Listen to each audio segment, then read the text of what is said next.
po, tutulong po ako ng tubungin sa bahay.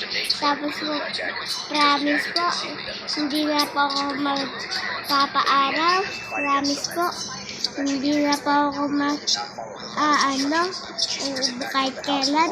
Promise po, hindi na po ako magiging makulit. Promise po, hindi na po ako magdadabog.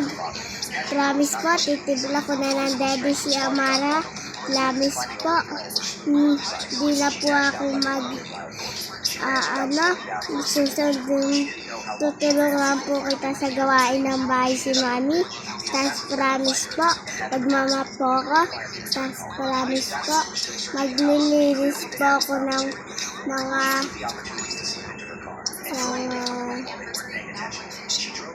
promise po, maglilinis din ako. Promise po, hindi na po magdadabog. Si daddy, ano promise mo kay daddy? Promise, di na magdadabog. Promise, susundin ko na siya. Susundin mo na siya. Doon ka mag-promise sa cellphone. Promise. Okay